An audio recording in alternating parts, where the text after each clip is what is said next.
Seems that we might have another successful movie at the box office. So if you've been moving under a rock, they're making a Beetlejuice sequel. Yes, but it seems that this movie might be another big hit, very similar to Twisters domestically. I don't know how well it'll do internationally, obviously, yeah. But they're even saying this movie in the domestic box office will open to $100 million debut. So the more realistic one, I think, is like 80 million or something. But they have actually updated. Okay, the 80 million number actually is 2 weeks ago. So they have actually updated to $100 million. So yeah, this movie again, like with most of the big movies this year, the movies that most people want to see are sequels. It's funny, people constantly complain that Hollywood makes too many sequels, prequels, and reboots. Well, guess what? Tell people to stop watching Deadpool and Wolverine and tell them to go watch Reagan or that horror movie about AI, or tell them they saw went to go see the Bike Riders or Fly Me to the Moon or Challengers. I'm sorry, but you guys can keep complaining all you want, but guess what? The general audience seems to care about these types of movies way more than those non-franchise movies, okay? You know, as well. Almost like Hollywood is basically dependent on the franchise at this point, okay? The Nostalgia could definitely work or fail, 100%. For example, Spider-Man No Way Home definitely opened the way for more movies tapping into the nostalgia movie series and nostalgic movie series and doing what's right. Giving the fans, old fans service while introducing new fans to the series. That's what Twisters did, and there's a Beetlejuice 2. I'm just called Beetlejuice 2, okay? They call it Beetlejuice. What the what? Why couldn't they just fucking call it Beetlejuice 2? Okay? It would be not that simple, okay? But I think it's very simple here. Okay?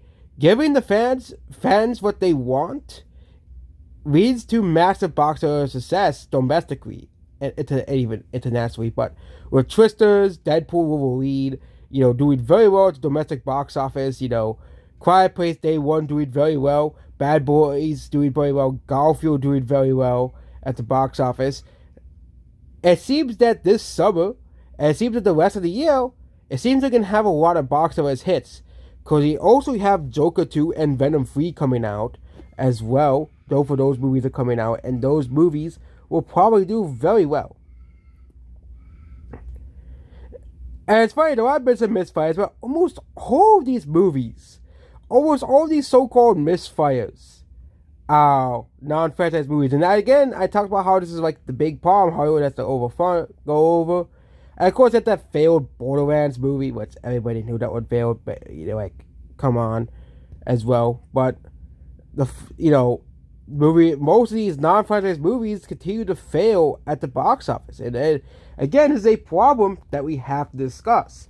Yes, Beetlejuice is gonna be a huge successful movie, but they even say that a lot of these movies, these non-franchise movies failed. And it seems that people just don't care all too much about it. People don't really care all too much about these non-franchise movies. But even then, we still had a few non-franchise hits, Long Legs and It Ends With Us. So, and of course, these are not the only movies that were successful. They have Planet of the Apes was pretty successful. Alien was pretty successful. You had Bad Boys, pretty successful movie. It had made $400 million globally. When everybody thought that Will Smith would never have a successful movie again, Garfield did pretty well, which is often ignored. Quiet Place Day 1 was pretty successful as well.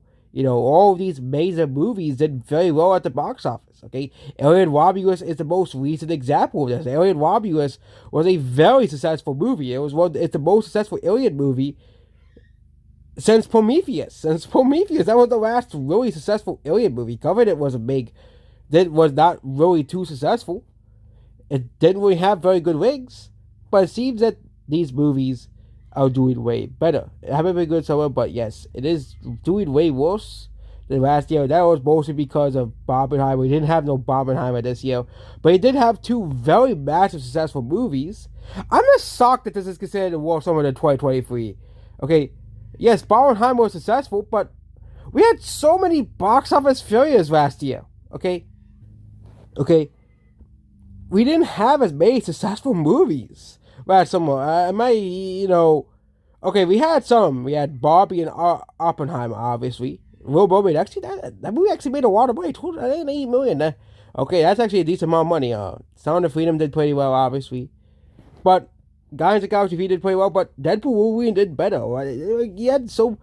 I think this year for profitable movies, 100% bad because you got to realize that Fast X, Transformers, Will Mermaid, and yes, we still had that one big budget movie that did mostly because international box office did not come out for the movie. That was Twisters, but overall, 2024 I think was much more better than the bleak summer of 2023. Okay, we had every massive franchise fail. Okay, besides Spider Verse and Barbenheimer. Okay, if it wasn't for Barbenheimer, 2024 would have been an infinitely better summer than 2023 for box office.